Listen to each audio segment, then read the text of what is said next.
Hi అండి, నమస్తే. నేను మీ Priya. Welcome back to our delicious recipes world Shravana ప్రియం.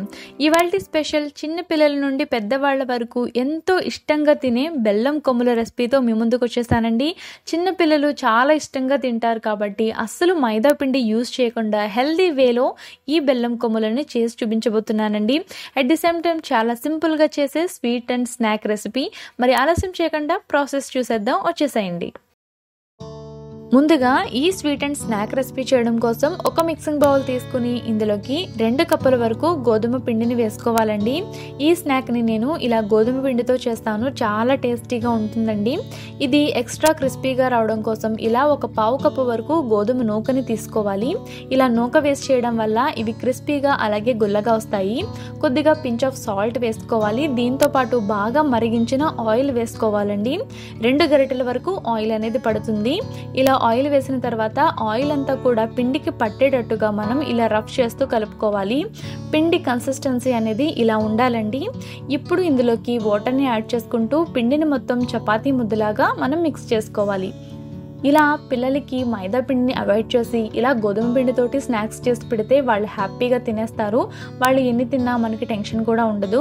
ఇలా పిండి కలుపుకున్న తర్వాత ఒక బోర్డ్ తీసుకుని దీని మీద మనం చపాతీలాగా ఈ పిండిని ప్రిపేర్ చేసుకోవాలి. పిండిని ఇలా కొద్దిగా తీసుకుని ఇలా రౌండ్ బాల్ లాగా ప్రిపేర్ చేసుకున్న తర్వాత వీటిని చపాతీస్ లాగా ఒత్తుకోవాలండి. మరీ పలుచగా కాదు, అలాగని మరీ తిక్కగా కాదు.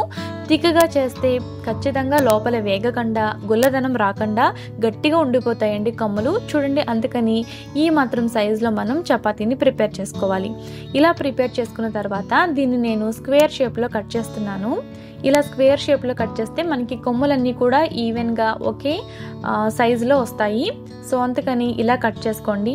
మీకు ఎంత పొడవైతే కొమ్ములు కావాలో చూసుకుని దాన్ని బట్టి మీరు ఇలా కట్ చేసుకోవాలి. నేను ఇలా కట్ చేసిన తర్వాత దీన్ని మళ్ళీ హాఫ్గా కట్ చేస్తున్నాను.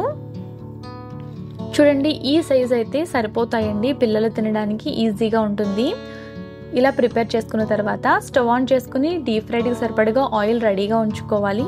ఆయిల్ హీట్ అయిన తర్వాత మనం ముందుగా ప్రిపేర్ చేసుకున్న ఇలా కొమ్ములన్నిటినీ కూడా ఒక్కొక్కటిగా వేసేసుకుంటూ మంటను లో ఫ్లేమ్లో పెట్టుకుని స్లోగా వీటన్నిటిని ఫ్రై చేసుకోవాలండి. హై ఫ్లేమ్లో పెట్టకండి, వెంటనే మాడిపోతాయి.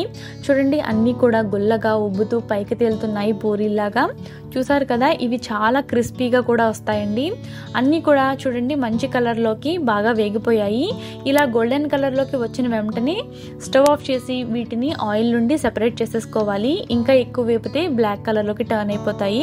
సో చూసారు కదా, వీటిని పక్కన ఉంచేసుకోండి. ఈ లోపల ఇంకొక స్టవ్ ఆన్ చేసుకుని ఇప్పుడు పాకం ప్రిపేర్ చేసుకోవడం కోసం ఒక బాండి పెట్టుకున్న తర్వాత ఇందులోకి 1.5 కప్పు వరకు బెల్లం వేసుకోవాలి. 2 కప్పుల గోధుమ పిండికి 1.5 కప్పు బెల్లం వేసుకుని ఒక పావు కప్పు వరకు వాటర్ వేసుకుంటే సరిపోతుందండి. ఇది కొంచెం తీగ పాకం రావాలి. చూడండి, ఇలా మొత్తం అంతా కూడా మరిగిన తర్వాత తీగ పాకం వచ్చిందా లేదా అని చెక్ చేస్తున్నాను.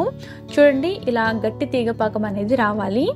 ఇప్పుడు స్టవ్ ఆఫ్ చేసేసుకుని అప్పుడు మనం వేయించి పెట్టుకున్న కొమ్ములన్నిటిని ఇందులో వేసుకోవాలి.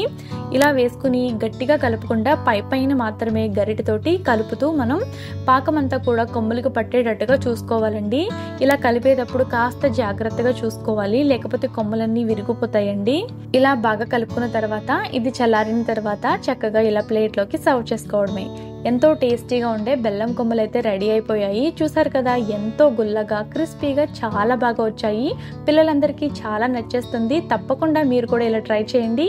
ఇలాంటి మరెన్నో టేస్టీ అండ్ హెల్దీ రెసిపీస్ కోసం శ్రవణ ప్రియం ఛానల్ని సబ్స్క్రైబ్ చేసుకోండి. Thank you for watching.